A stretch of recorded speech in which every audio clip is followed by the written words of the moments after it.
वैसे तो मैं जिस टॉपिक पे आज आपसे बात करूंगा वो आपने शायद ही पहले कभी सुना होगा, शायद ही उसका नाम आपके जहन में कभी आया होगा। वो टॉपिक ऐसा है कि फतावा रज़विया शरीफ के अंदर इमाम अहले सुन्नत सैयदना आला हजरत इमाम अहमद रिजा खान फरमाते हैं, उस चीज के बारे में जानना हर मुसलमान पर वाजिब है।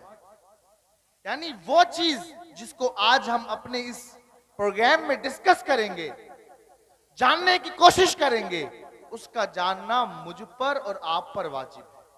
और शायद ही पहले कभी आपने उस टॉपिक पर गुफ्तगू सुनी होगी। वो टॉपिक इंतहाई सीरियस है। उस टॉपिक को कहते हैं अल्लाह पाक की खुफिया तदबीर। कुरान पाक की जिस आयत मुबारका को मैंने पढ़ा उसमें रब तबारक व तआला इरशाद फरमाता है, क्या वो लोग अल्लाह की खुफिया तदबीर से बेखौफ हैं? अल्लाह की खुफिया तदबीर से वही बेखौफ होता है जो हलाक होने वाला है, जो हलाकत के दहाने पर होता है, जिसका मुस्तकबिल, जिसका माजी, जिसकी दुनिया, जिसकी आखिरत बर्बाद हो चुकी होती है, वही बंदा अल्लाह की खुफिया तदबीर से बेखौफ होता है। अब आप समझ सकते हैं, जान सकते हैं कि कितना हसास और कितना अहम टॉपिक है जिस पर आज आपसे मैं गुफ्तगू करने का शर्फ हासिल करूंगा। उससे पहले जैसे आज तलबा इकराम फारिग हो रहे हैं, वैसे ही जानवे तलम्मुस तय किया था हजरत इमाम शाफई रहमतुल्लाहि ताला अलैह ने। और ये इमाम शाफई जब अपने उस्ताद के यहां पढ़ा करते थे तो उस्ताद की जबानी इन्होंने एक रिवायत सुनी थी जिसमें आका करीम इरशाद फरमाते हैं, मुज़ाकरतुन लिल इल्म साअतन खैरुम मिन क़ियाम लैला। आका करीम इरशाद फरमाते हैं, एक लम्हा दीन के बारे में बैठ करके गुफ्तगू कर लेना, ये सारी रात कयाम करने से, नवाफिल इबादत पढ़ने से बेहतर हुआ करता है। वाह वाह, सुभान अल्लाह, सुभान अल्लाह, अल्हम्दुलिल्लाह। ये मदीनतुल उलूम, ये वो दरसगाह है जहां बैठ करके तलबा दीन के मसाइल भी हासिल करते हैं, कुरान करीम की तिलावत भी किया करते हैं। और जब कुरान करीम की तिलावत इस मदरसे में हुआ करती है तो आलम क्या होता है, आओ मैं आपको बताऊं। सुनने दारमी शरीफ की हदीस पाक है, जिल्द नंबर 2 है, सफा नंबर 254 है। उस पे आका करीम सल्लल्लाहु ताला अलैहि वसल्लम इरशाद फरमाते हैं, मन सलका तरीकन यल्तमिसु फीही इल्मन सहलल्लाहु तरीकन इलल जन्ना। आका करीम फरमाते हैं, जो बंदा तलबे इल्म के लिए रास्ते पर चलता है, अल्लाह पाक उसके लिए जन्नत का रास्ता आसान कर देता है। सुभान अल्लाह, सुभान अल्लाह, जिंदाबाद। और मजीद फरमाया आका करीम सल्लल्लाहु ताला अलैहि व आलिहि वसल्लम ने इरशाद फरमाते हैं, जब वो तालिब इल्म अभी रास्ते में है तो अल्लाह ने उसके लिए जन्नत का रास्ता आसान कर दिया। जो ही वो मदरसे के गेट पर पहुंचता है और मदरसे के अंदर दाखिल होता है तो फिर अनवारो तजल्लियात की बारिश शुरू होती है, जिसकी तर्जुमानी आका करीम सल्लल्लाहु ताला अलैहि व आलिहि वसल्लम इन अल्फाज से फरमाते हैं। आका करीम इरशाद फरमाते हैं, जब वो तालिब इल्म दरसगाह में पहुंचता है और अपने दीगर साथियों के साथ मिलकर के कुरान करीम की आयत मुबारका की तिलावत करता है, एक साथी सुनाता है, दूसरा सुनता है, इस तरीके से महफिल इल्म लगी होती है, मुज़ाकरा इल्म चल रहा होता है, एक पढ़ रहा है, एक सुन रहा है, एक तिलावत कर रहा है, एक कुरान की सूरह वशम्स पढ़ता है, एक कुरान की सूरह कहफ पढ़ता है, सूरह मरियम पढ़ता है, दूसरा बंदा सुनता है। अब देखो, ये बज़ाहिर तो एक छोटा सा मदरसा है, बज़ाहिर एक आम सा मदरसा है, बज़ाहिर एक आम सी जगह है, लेकिन कुरान पाक की तिलावत की बरकत से उसका मकाम क्या हो जाता है। आका करीम इरशाद फरमाते हैं, नज़लत अलैहिमुस सकीना, रब तबारक व तआला उन पर सुकून नाजिल फरमा देता है। सुभान अल्लाह जिंदाबाद और मजीद जिंदाबाद। फरमाया वाह, गया, वाह, आज मैं और आप में से हर एक बंदा चाहता है कि उसे सुकून मिल जाए, लेकिन जानना चाहते हैं सुकून कहाँ नाजिल होता है, सकीना कहाँ उतरता है। ये सकीना मदारिस में उतरा करता है।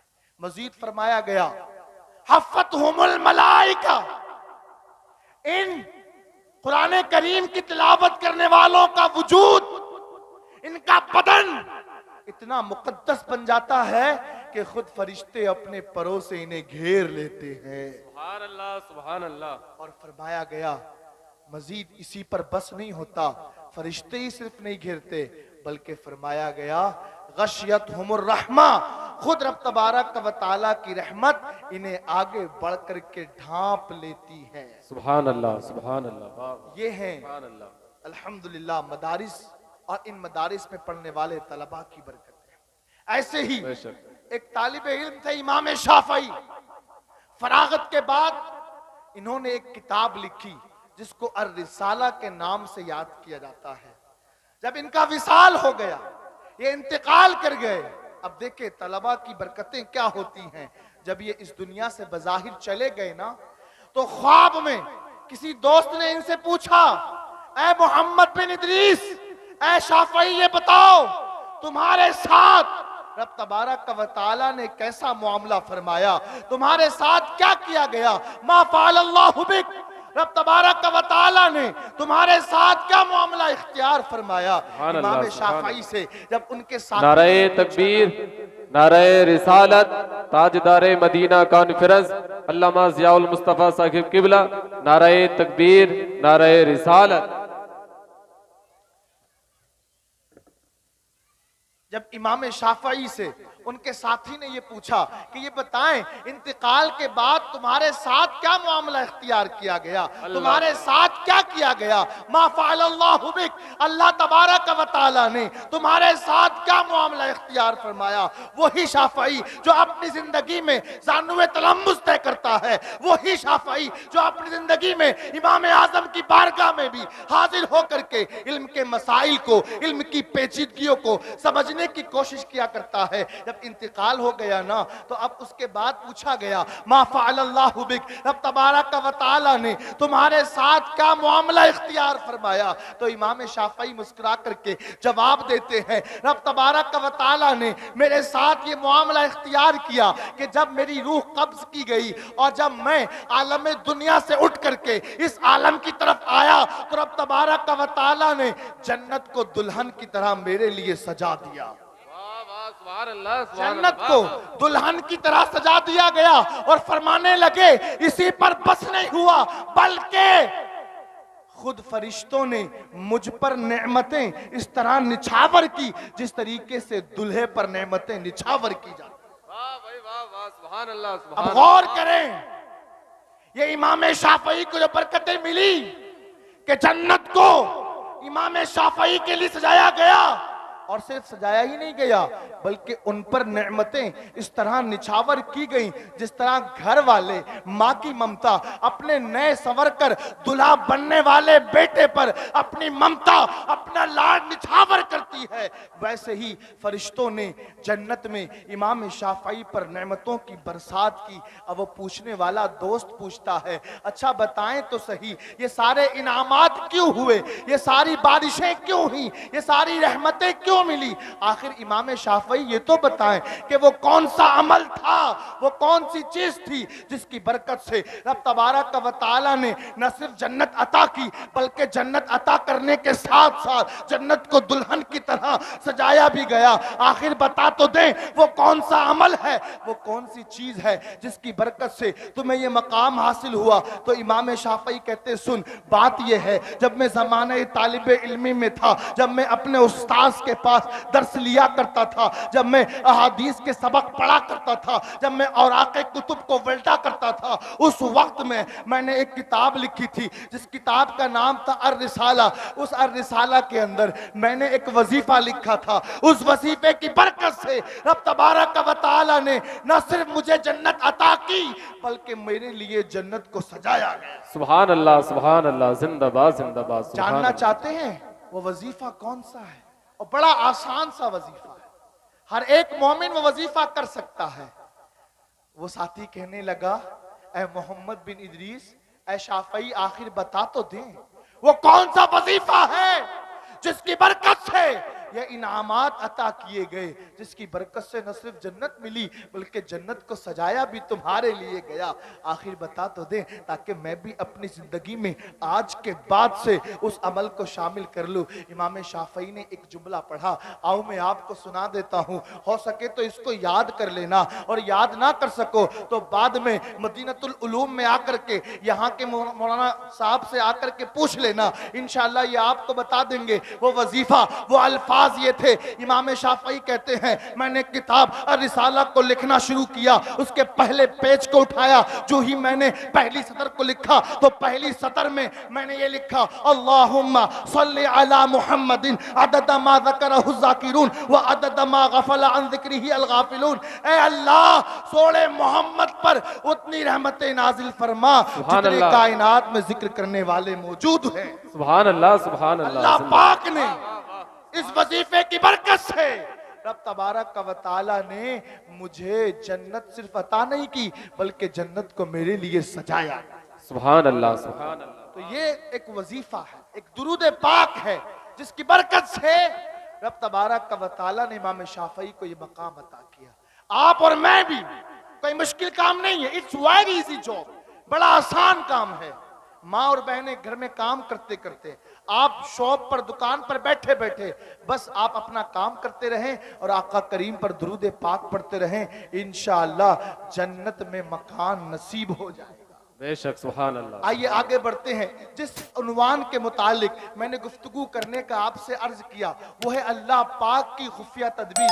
ये मदारिस में पढ़ने वाले, ये उलमा, ये तलबा, ये क्या आपको सिखाएंगे, क्या आपको बताएंगे? वही ना जो आका करीम सल्लल्लाहु ताला अलैहि व आलिहि वसल्लम का एक सच्चा और एक पक्का आशिक रसूल आपको बना दे। आओ मैं बताऊं, आका करीम सल्लल्लाहु ताला अलैहि व आलिहि वसल्लम हमें कैसा देखना चाहते हैं, हम कैसा हमें होना चाहिए, बहैसियत आशिक रसूल हमारे अंदर क्या तड़प होनी चाहिए। आओ मैं आपको बताऊं, मस्जिद नबवी शरीफ मौजूद है, मस्जिद नबवी शरीफ में हजरत जिब्रील भी हैं, आका करीम सल्लल्लाहु ताला अलैहि व आलिहि वसल्लम भी मौजूद हैं। अचानक क्या हुआ, आका करीम की आंखों से आंसू जारी हो गए। आका करीम को रोता देख करके जिब्रील भी काबू न कर सके और जिब्रील की आंखों से भी आंसू जारी हो गए। अब तमाम सहाबा ने देखा कि आखिर ये अंजुमन सहाबा में क्यों रब तबारक व तआला के प्यारे हबीब रो रहे हैं। इतने में निदा आई, ऐ मोहम्मद रोते क्यों हो, बताओ वजह क्या है।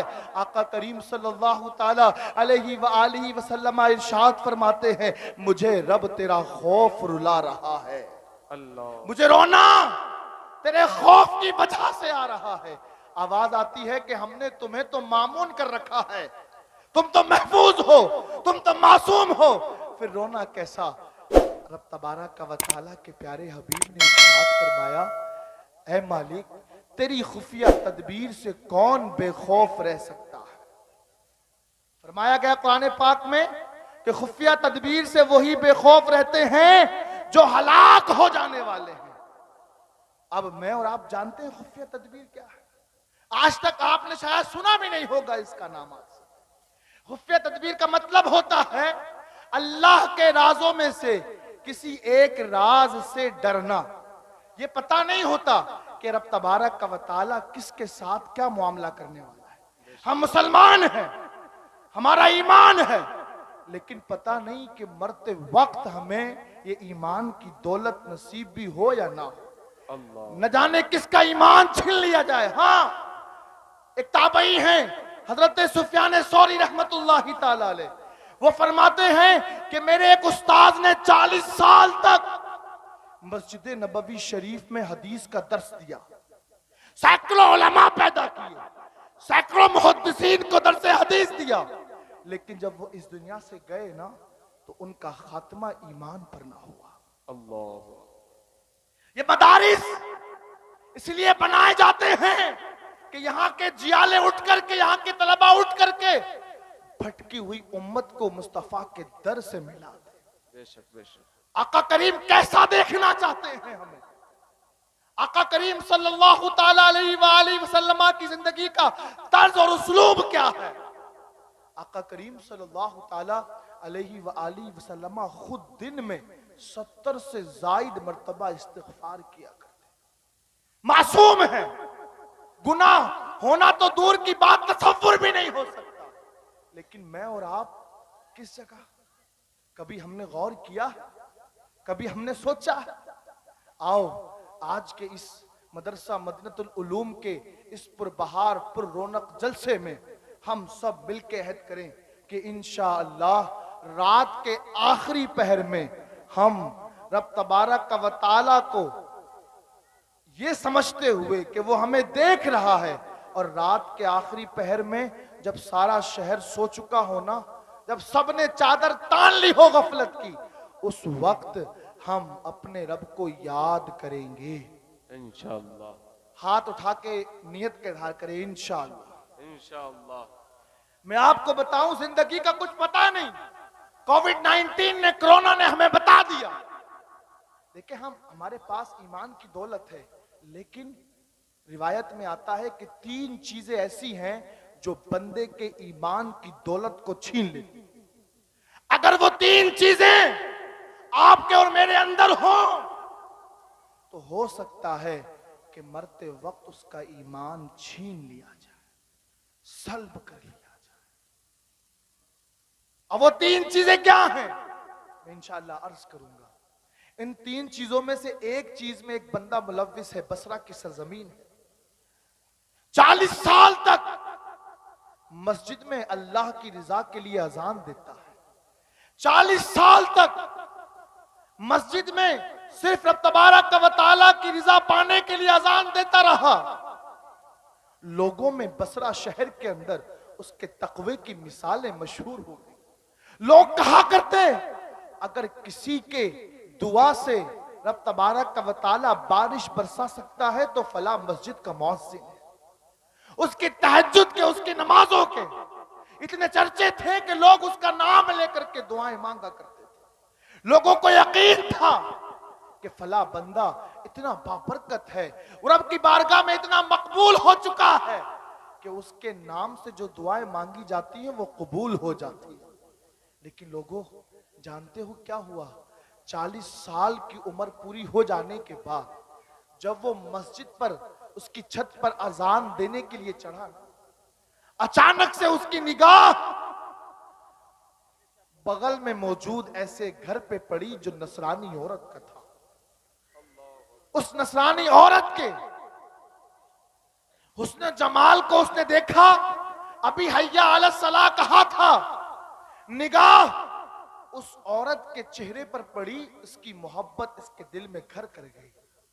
ये फौरन अजान बीच में छोड़ता है, मस्जिद से बाहर निकलता है, उसके घर में पहुंचता है और उस औरत के पास जा पहुंचता है।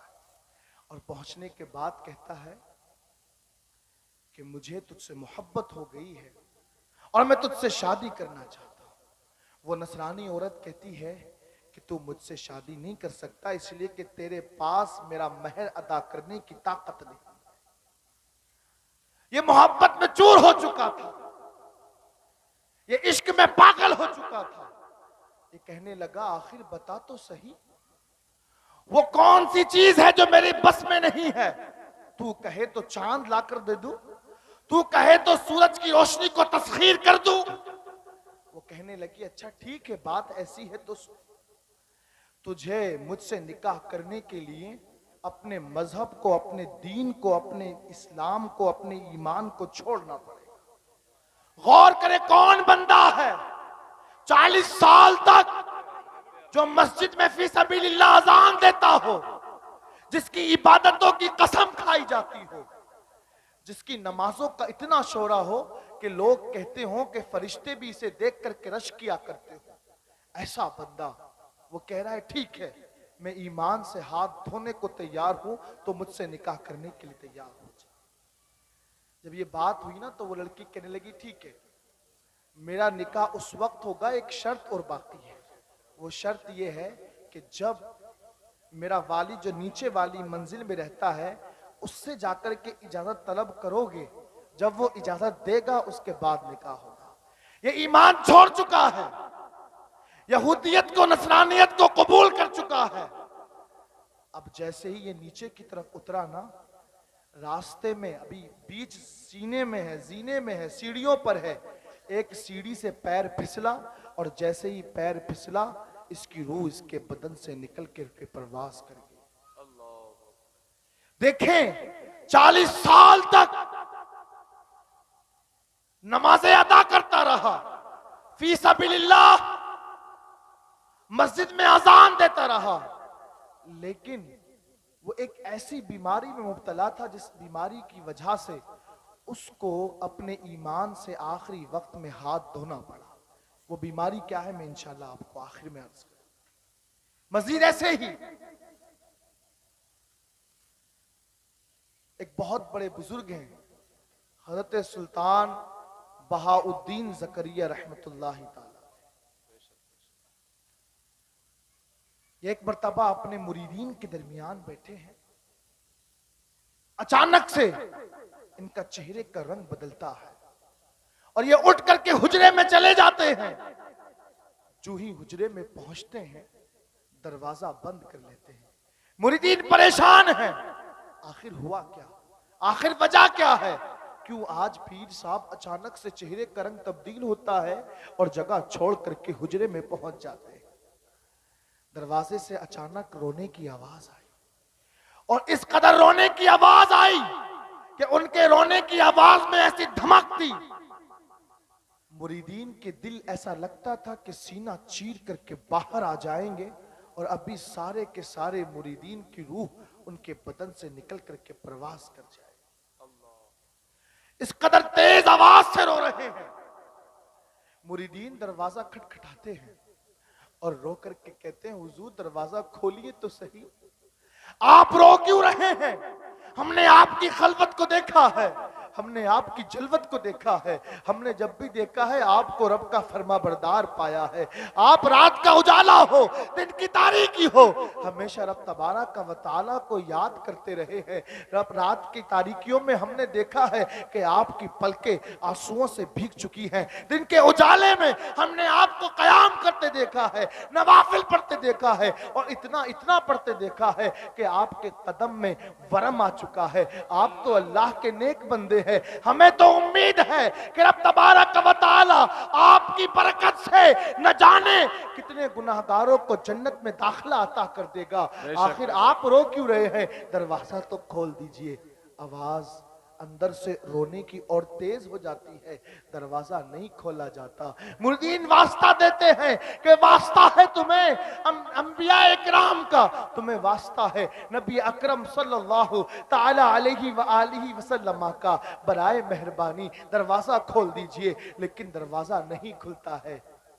अचानक से जाते हैं सारे मुरीदीन दौड़े दौड़े उनके पोते सैयदना रुकनुद्दीन शाह रहमतुल्लाहि ताला अलैह के पास। जब उनके पास पहुंचते कहते हैं, देखिए दादा जान का रो रो कर के बुरा हाल हो चुका है, आप चलें जाकर के दरवाजा खुलवा दें। चुनांचे ये पोते हजरत सैयदना रुकनुद्दीन शाह रहमतुल्लाहि ताला अलैह ये उठते हैं और अपने दादा जान के हुजरे के पास आते हैं, दरवाजा खटखटाते हैं, आवाज देते हैं, दादा जान दरवाजा खोल दीजिए। जैसे ही पोते की आवाज कानों में पड़ती है मजीद रोना तेज हो जाता है। आहो बुका का आलम यह होता है कि ऐसा लगता है कि अब बेहोश हो जाएंगे। फिर वास्ता देते हैं हजरत सैयदना रुकनुद्दीन शाह रहमतुल्लाहि ताला अलैह कि आपको वास्ता हसनैन करीमैन का, आपको वास्ता नन्हे असगर के तड़पते हुए खून का, दरवाजा खोल दीजिए। जब ये वास्ता दिया ना तो आपकी रूह तड़प गई, फौरन उठे, दरवाजा खोल दिया। लोगों ने देखा कि वो पीर जिनको सुल्तानुल औलिया बहाउद्दीन ज़करिया रहमतुल्लाहि ताला अलैह के नाम से जाना जाता है, उनका हाल ये है कि कमरे के एक कोने में खड़े हैं और रो रहे हैं। इतना रो रहे हैं कि जिस्म से पानी खत्म हो चुका है। अब आंखों से आंसुओं की बरसात नहीं बल्कि खून के फव्वारे छूट रहे हैं। जब ये देखा तो देख करके मुरीदीन बेहोश हो गए। बहुत सारे मुरीदीन ऐसे थे जो वहीं पर गिर जाते हैं, और बहुत सारे ऐसे थे जिनको होश काफी देर के बाद आता है। सारे के सारे रो रो करके अर्ज करते हैं, अच्छा बता तो दे, आप तो बहुत नेक हैं, आप तो रब के प्यारे हैं, हमें यकीन कामिल है कि आपकी बरकत से रब तबारक व तआला न जाने कितने लोगों को जन्नत में दाखिला अता करेगा। आप इतना क्यों रो रहे हैं, आखिर क्या वजह है, आखिर क्या मामला है? आप फरमाने लगते हैं, बात यह है कि मैंने कश्फ के जरिए देखा कि एक बंदा जिसका नाम मेरे नाम जैसा है, जिसको दुनिया बहाउद्दीन के नाम से जानती है, उसके ज़ुहद का, उसके वरा का, उसके तकवा का, उसकी इबादत का, उसकी रियाजात का, उसके मुजाहदात का चर्चा है, लेकिन मैंने कशफ के जरिए देखा है कि उसका खात्मा ईमान पर ना हुआ। अल्लाह। तो मुझे डर है कि आलम कशफ में जिस बहाउद्दीन को मैंने देखा है, कहीं वो बहाउद्दीन मैं खुद तो नहीं। अल्लाह अल्लाह। इसलिए मुझे खौफ आ रहा है कि कहीं मेरा खात्मा ईमान पर ना हुआ तो मेरा क्या बनेगा। ईमान बहुत कीमती दौलत है। ईमान हमें बज़ाहिर आसान मिल गया इसलिए कि हम मुसलमान बाप के मुसलमान बैठे हैं, लेकिन इसकी हिफाजत और इसको बरकरार रखना बहुत जरूरी। तीन चीजें ऐसी हैं जिसके जरिए ईमान की दौलत छिन जाती है। नंबर एक, उसमें आता है हसद। जिस दिल में हसद होता है उसमें ईमान का नूर रहता नहीं है। बज़ाहिर हम एक मुस्लिम गेटअप में हो, हमारे अल्फाज, हमारा लिबास, हमारा कैरेक्टर बता रहा हो कि हम मुसलमान हैं, लेकिन अगर हसद करते हैं ना, जलते हैं। हसद का मतलब क्या होता है? सामने वाले की नेमतों को देख करके जलना। अगर ये हमारे अंदर होगा तो यकीन जानिए ईमान हो सकता है कि मरते वक्त ईमान छीन लिया जाए। अल्लाह। आओ हम सब मिलकर नियत करते हैं, इंशाअल्लाह हसद से अपने दिल को पाक करेंगे। इंशाअल्लाह हाथ उठा करके इजहार कर दे कि हसद से अपने दिल को पाक करेंगे। इंशाअल्लाह अपने मुसलमान भाई की नेमतों को देख करके जलना कैसा। बल्कि आप अगर कोई तरक्की कर रहा है, कोई मोहल्ले में आपसे छोटा था, बाद में उसने कमाना शुरू किया, उसका शानदार घर बन गया, तो उसे देख करके दुआएं भी दें और साथ में दुआ करें, मालिक जैसे तूने इसकी कश्ती पार लगाई है वैसी मेरी कश्ती भी पार लगा। ये होता है रश। हसद से बंदे के ईमान जल जाने का खदशा होता है। सय्यदी आला हजरत ने फतावा रज़विया में लिखा है कि जब बंदा हसद करता है तो यह खदशा है कि मरते वक्त कहीं उसका ईमान छीन न लिया जाए। अल्लाह। ईमान जाने का खतरा है। और दूसरी चीज है गीबत। जब बंदा गीबत करता है, बुराइयां करता है, पीठ पीछे चुगलियां करता है, तो उससे भी ईमान के छिन जाने का खतरा है। और ये बीमारियां हमारे अंदर उमूमन पाई जाती हैं। अभी मैं अगर बात करूं तो आप सोच रहे हो कि मेरे अंदर तो ये चीज नहीं है, लेकिन होती है। गैर महसूस तरीके से हमारे दिलों के अंदर ये चीज पाई जाती है। इसलिए कोशिश करें कि अपने दिलों को गीबत से पाक रखें, अपने दिलों को हसद से पाक रखें। ये दो चीजें खास तौर से उलमा ने जिक्र की हैं जिनकी वजह से ईमान के छिन जाने का खतरा हुआ करता है, ईमान के चले जाने का खतरा हुआ करता है। और जब ईमान चला जाएगा तो ठिकाना क्या बनेगा आप और सब जानते हैं, फिर ठिकाना जहन्नम ही बनेगा। अल्लाह के प्यारे रसूल सल्लल्लाहु ताला अलैहि वसल्लम ने कुरान की एक आयत मुबारक का तिलावत की जिसका मफहूम है कि जहन्नम का ईंधन इंसान और पत्थर है। जब ये आयत मुबारक का तिलावत की, सहाबा इकराम की महफिल लगी है, सहाबा इकराम रोने लगे। इतने में एक हबशी नौजवान इतनी तेज रोया कि मस्जिद नबवी की दरो दीवार से उसके चीखने और चिल्लाने की आवाज बाहर तक जाने लगी। इतने में जिब्रील आए। आने के बाद अर्ज किया, ऐ अल्लाह के नबी, रोने वाला कौन है और क्यों रो रहा है? अल्लाह के प्यारे रसूल ने इरशाद फरमाया कि ये रोने वाला रब के खौफ से रो रहा है और हबशी नौजवान है। जिब्रील अर्ज करते हैं, अल्लाह के रसूल इसे खुशखबरी दे दो। रब तबारक व तआला इरशाद फरमाता है, जो दुनिया में रब के खौफ से ज्यादा रोता है, रब तबारक व तआला उसे कल कयामत के दिन उतनी ही ज्यादा मुस्कुराहटें अता कर देता है। सुभान अल्लाह। जन्नत में उसे मुस्कुराहटें नसीब होती हैं जो दुनिया में रब के खौफ से रोया करता है। कभी रात की तन्हाई में रब के खौफ से आपने रोना देखा है? कभी कोशिश की है? कभी कोशिश किया करो, जब रात हुआ करे ना, उलमा फरमाते हैं कि रात के आखिरी पहर में रब की रहमतें इंसान के इंतहाई करीब हो जाया करती है। बेशक बेशक। जब सारा शहर सो जाए, सब ख्वाब गफलत में हो, उस वक्त आप भी कोशिश किया करो कि रब तबारक व तआला की बारगाह में हाजिर होकर के अर्ज किया करो, मालिक कोशिश करता हूं कि गुनाहों से बचूं, कोशिश करता हूं कि अपने आप को गुनाह से महफूज रखूं, लेकिन बंदा हूं, गुनाह हो जाते हैं, मालिक मेरे गुनाहों को माफ फरमा दे। जब बंदा रो रो करके रब की बारगाह में ये दुआ करता है ना, हदीस पाक में आता है, अत्ताइबु मिनज़ ज़ंबि कमन ला ज़ंब लहा, गुनाहों से तौबा करने वाला ऐसा ही होता है जैसे कि उसने कोई गुनाह किया ही ना हो। बेशक बेशक। और एक मुहद्दिस ने तो इसका तर्जुमा यूं लिखा है, गुनाहों से तौबा करने वाला ऐसे ही होता है जैसे कि अभी वो अपनी माँ के पेट से जन करके आया हो। बेशक। कभी रात की तन्हाई में हमने गौर किया है, तौबा की है? कभी हमारे जहन में ख्यालात आए हैं? नहीं आए ना। हजरत फुदैल बिन अयाज फरमाते हैं कि मेरा एक शागिर्द था और वो शागिर्द का इल्मी कमाल और जलाल ऐसा था कि जब मैं महफिल इल्म में हुआ करता ना, तो उसकी ज़कावत के, उसकी जहानत के, उसकी फतानत के मैं चर्चे किया करता।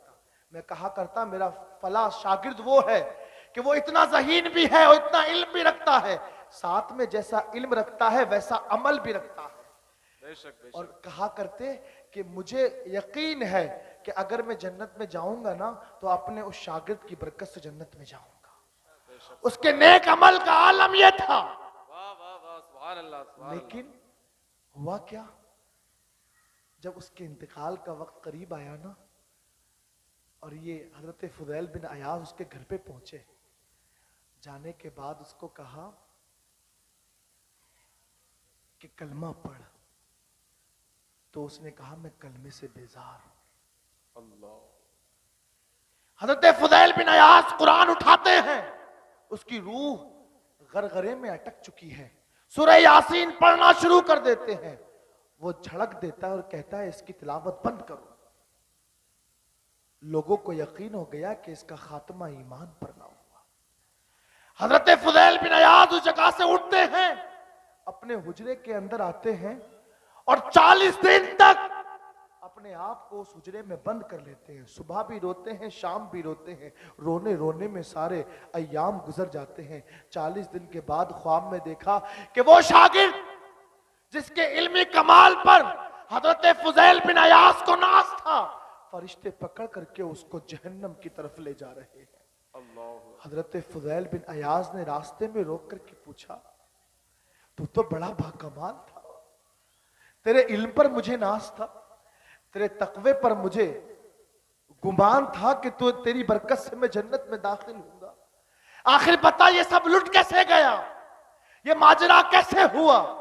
वो कहने लगा बात यही है, मेरे पास नेकियां भी बहुत सारी हैं, लेकिन हुआ ये कि जब मैं मर रहा था, मौत के वक्त मेरे ईमान को छीन लिया गया। कहने लगे हज़रत फुदैल बिन अयाज, अच्छा बता तो दे ईमान छीना किस वजह से गया? वो कौन से अमाल थे, वो कौन सी चीजें थी जो तेरे अंदर पाई जाती थी और उनकी वजह से तेरे ईमान को सल्ब कर लिया? वो कहने लगा 3 चीजें थी। एक चीज तो मैं अपने साथियों से हसद किया करता था, दूसरी चीज मैं अपने आसपास रहने वालों की गिबत किया करता था, और तीसरी चीज मुझे किसी बीमारी की वजह से डॉक्टर ने शराब पीने का मशवरा दिया था तो मैं शराब पिया करता था। इन 3 बदअमालियों की वजह से रब तबारक व तआला ने मुझे ईमान की दौलत से महरूम कर दिया और मुझे जहन्नम में दाखिल कर दिया। अल्लाह।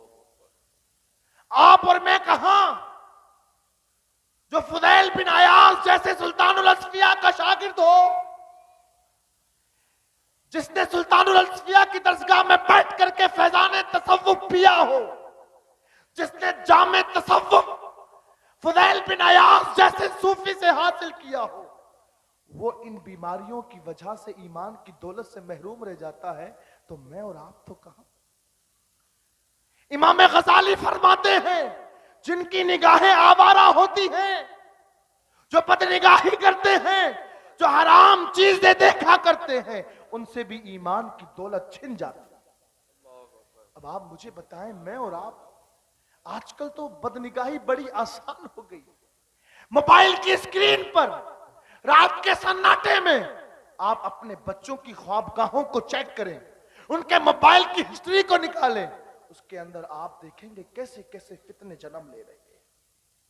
आज इल्ला माशाल्लाह कोई होगा कि जिसके पास मोबाइल हो और वो उस पर आने वाली उल्टी सीधी तस्वीर की बदनिगाही से अपने आप को बचा लेता हो।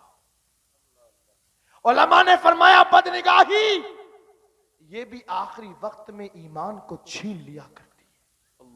अब मेरे वो नौजवान जो गली चौराहे के नुक्कड़ पर खड़े होकर के आने जाने वाली मां और बहनों को ताका करते हैं, वो जरा इससे होश के नाखून लें। पता नहीं कोविड-19 ने हमें बता दिया है कि इंसान की जिंदगी एक बुलबुला है पानी का, न जाने ये सांसें कब खत्म हो जाए, न जाने ये जिंदा वजूद कब लाश बन जाए, ये खून के अंदर दौड़ता हुआ रगों के अंदर खून कब जम जाए, मुझे और आपको नहीं पता। बहुत सारे ऐसे होंगे जो पिछले सालों में होने वाले इसी मदीनतुल उलूम के जलसे की इस जलसगाह में बैठे होंगे, लेकिन आज वो कब्रिस्तान की खामोश बस्ती में अपना मस्कन बना चुके होंगे। अल्लाह, हमें भी नहीं पता कि आइंदा महफिल, आइंदा ये मजालिस, आइंदा ये जलसगाह हमको नसीब होगी या नहीं होगी।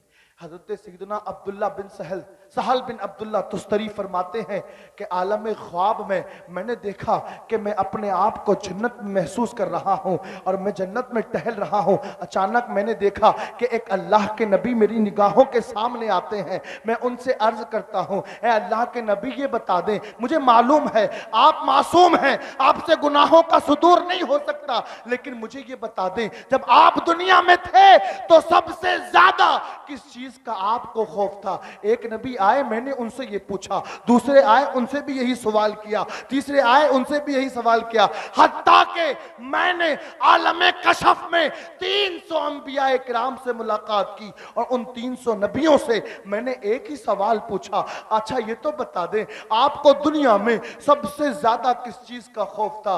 हजरत अब्दुल्ला बिन सहल तुस्तरी रहमतुल्लाहि ताला अलैह फरमाते हैं कि मुझे एक ही जवाब मिला, 300 अंबिया ने एक ही जवाब दिया और वो जवाब था कि हमें ईमान पर खात्मे का खौफ था।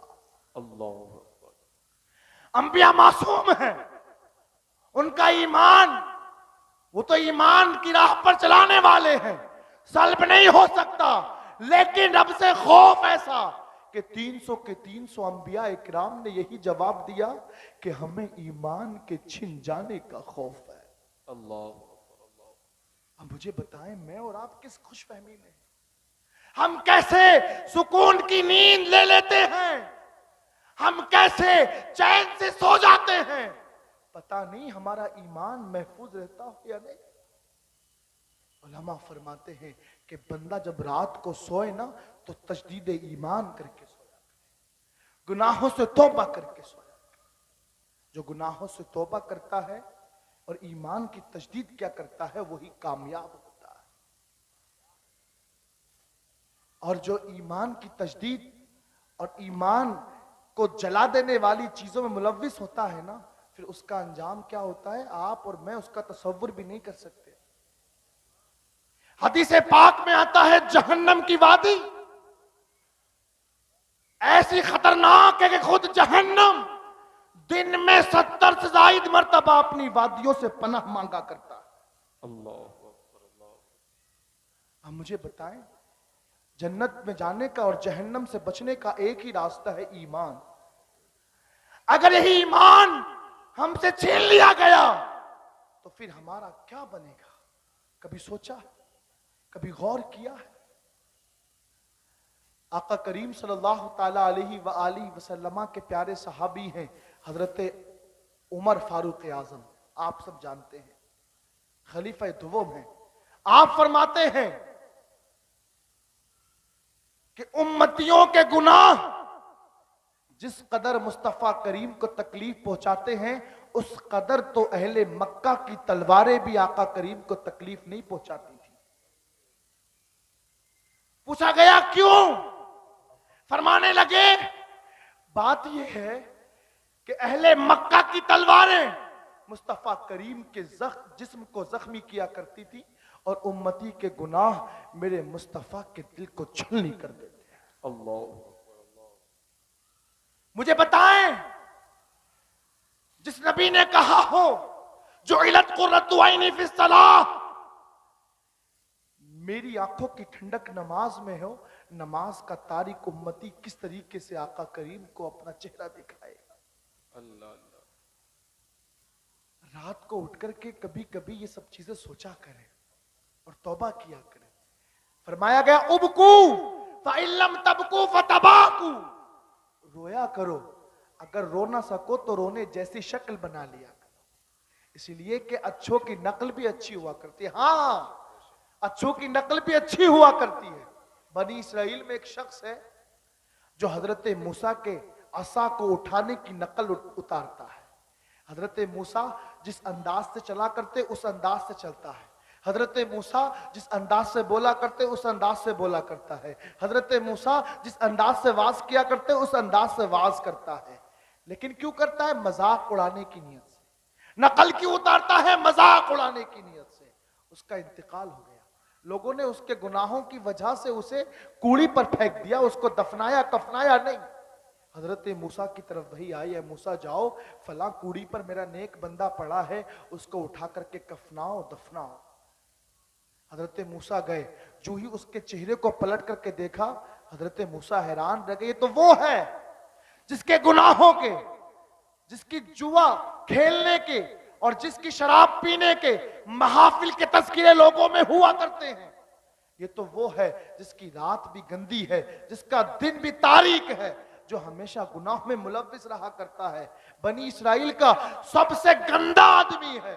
आखिर ये इतना बाबरकत कैसे हो गया कि इसके लिए मेरे पास वही आती है कि जाकर के उसको गुस्ल भी दे दो, कफन भी दे दो। मौला की बारगाह में अर्ज की, है रब जरा बता तो सही, राज तो बता दे, ये बंदा इतना बाबरकत कैसे हो गया जिसके रात जिसके दिन सारे के सारे गुनाहों में सिया हो चुके थे, जो अय्याश था, जो इसियां शियार था, जो जिनाकार था, जो जुआबाज था, आखिर ये इतना मुअज्जम और इतना बाबरकत कैसे हो गया?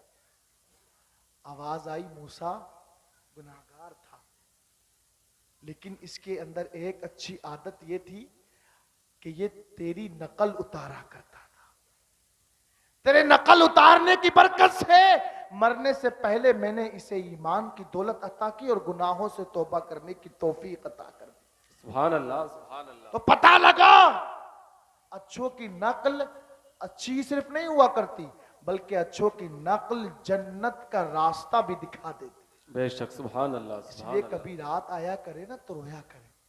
उबकू फइल्लम तबकू फतबाकू, रोया करो, रोना सको तो रोने जैसी शक्ल बना लिया। तो तीन चीजें मैंने अर्ज की थी। हसद ये ईमान को छीन लेता है, गीबत ये भी नूर ईमान को छीन लेता है, शराब नोशी ये भी नूर ईमान को छीन लेता है। हम सब मिलकर के वादा करते हैं कि इंशाअल्लाह इन तीनों चीजों से अपने आप को महफूज व मामून रखेंगे इंशाअल्लाह। ना हसद करेंगे और ना गीबत करेंगे इंशाअल्लाह। इंशाअल्लाह ये चीजें होंगी तो रब तबारक व तआला ने चाहा इंशाअल्लाह जन्नत का रास्ता आसान हो जाएगा इंशाअल्लाह। और ये बस आखिर में आखिरी बात कह करके मैं अपनी तकरीर को खत्म करता हूँ। ये तलबा जब ये उलमा बनते हैं ना तो इनका मकाम क्या हो जाता है? सुनने दारमी की हदीस पाक है, इज्तमा अल आलिम वल आबिद अला सिरात। एक तरफ आलिम है, एक तरफ शब जिंददार आबिद है। आलिम और आबिद इन दोनों को पुल सिरात पर जमा किया जाता है। फ़क़ील लिल आबिद उदखुलिल जन्नह, तो आबिद से कहा जाता है तू जन्नत में दाखिल हो जा। वक़ील लिल आलिम क़िफ़ हिना, और आलिम से कहा जाता है कि तू यहीं ठहर जा।